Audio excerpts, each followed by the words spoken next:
Are you ready to take your home theater experience to the next level? Today we're deep diving into the Samsung Soundbar HW Q800D to help you decide if it's the perfect audio upgrade for your setup.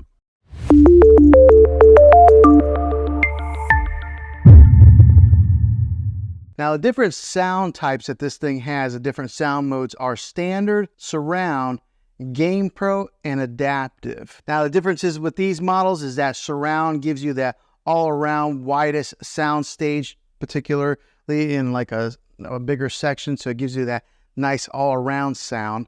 The Game Pro knows when you are gaming and it will adjust accordingly. So like maybe if you're playing some Call of Duty or something like that and there's loud guns, it will adjust the volume on the gun levels. So it's got that smart technology built inside of it that automatically detects that. And then last is the adaptive, and that will adjust on the fly based on the content that you're watching. So for example, if you're watching something that's real heavy in dialogue, it will adjust the voice accordingly to the show or the movie that you're watching, or maybe like the explosions. So it has that adaptive capability in there to control those different sound levels. Really cool technology. It is a pretty solid soundbar. It's got a little bit of weight to it.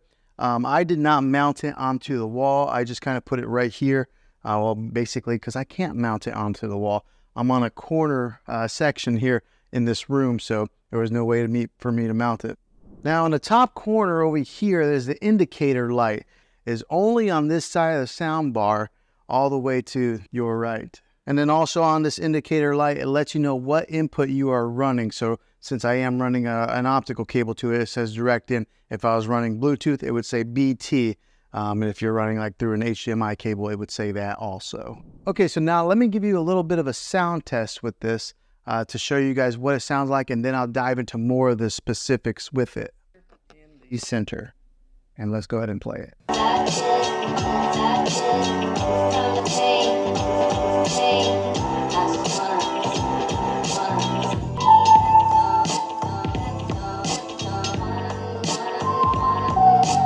Now what I'll do is I'll take the microphone and I'll stand back as far as where I would be sitting for movie watching, and to kind of give you guys what that sound would be like if you were sitting in that type of a distance watching a movie. So let's do that test now.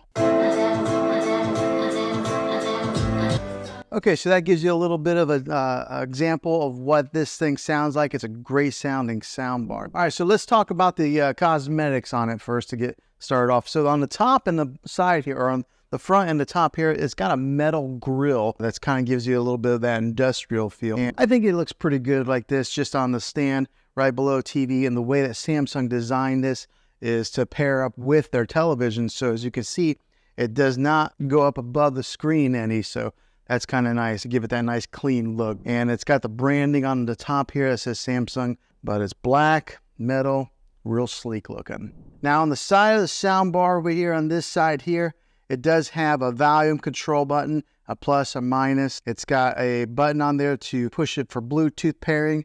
And what you would do with that, when you push the Bluetooth pairing, you gotta push it, it'll come up there, Bluetooth. Then you gotta hold the Bluetooth button for about 5 seconds, and then that sets it into pairing mode to pair it with whatever device that you want to Bluetooth with it. So it is a little bit of a learning curve on that, and it's really clean with not having a whole lot of buttons on the side there. And then of course there's the power button on the side as well. But when it comes to the Bluetooth, you might have to have a little bit of patience. 5 seconds. Now on the back of this soundbar, you do get some good connections, different types of connections to kind of go with whatever TV that you have. You get 2 HDMI imports. One of them is that ARC HDMI input. You get the regular 35 or 3.5 millimeter, the old-fashioned stereo jack. You get that, and then you get the optical audio cable, which that's what I'm using here. And then if you wanted to, you could even Bluetooth it with the TV. But if you have this, I recommend that you go wired in. You're going to get the best connectivity that way, and you're probably your best sound. So I have it with the optical cable, but it does have that HDMI hookup also. Whatever type of TV that you're running to with this, it'll work. Now, the other great thing about this is it's not specific to the QLED. All right, if you had another Samsung TV, you could do that also.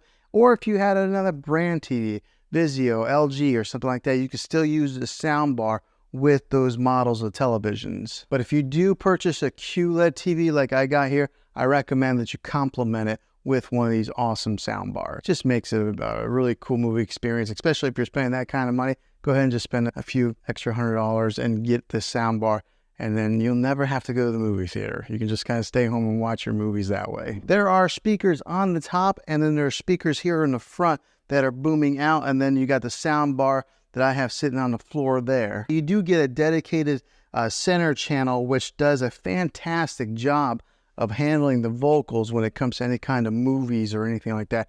My wife and I were watching a television show the other day, and I was really surprised at how well it balanced the vocals with some of the like explosions or anything that were in the background. So that dedicated center channel does a fantastic job with that. Now the remotes on these things, they are really thin like that, so that makes it kind of easy to get lost in a couch or a chair, but they're really similar to the QLED TV remote. So let's take a good look at here. So this one here is the QLED remote. This one here is a soundbar remote. As you can see, there's not a whole lot of difference between the two.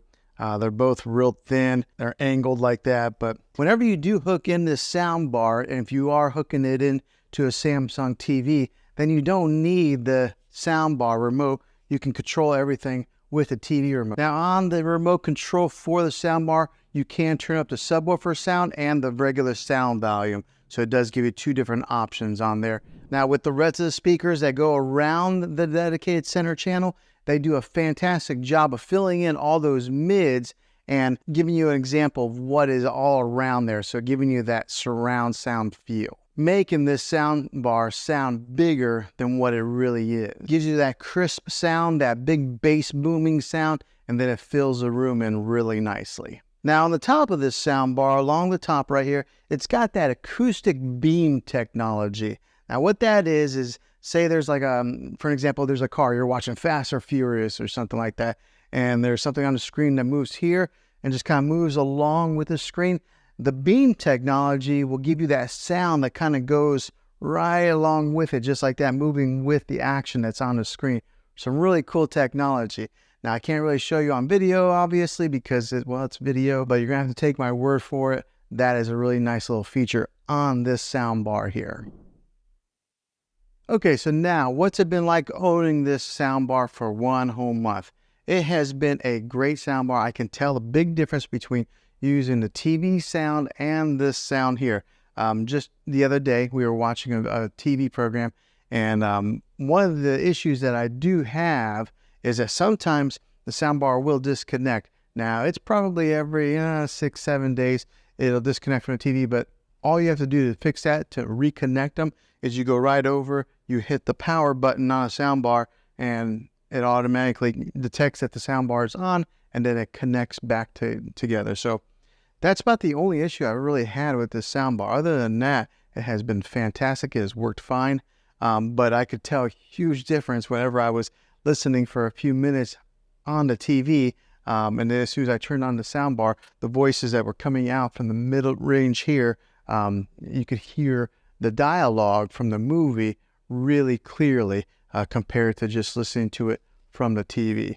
The sound, as far as the bass goes on this thing, it like almost rumbles the floor a little bit because the subwoofer is down here on the floor, and then there are some bass speakers built into this thing. And so whenever we are watching any of those action type of movies and there's explosions or guns going off, you really can feel it. So this has been a really good purchase for me. I know sound bars are usually a splurge. I mean, you can watch TV and get all the sound from the TV, but make your movie watching experience a little bit better.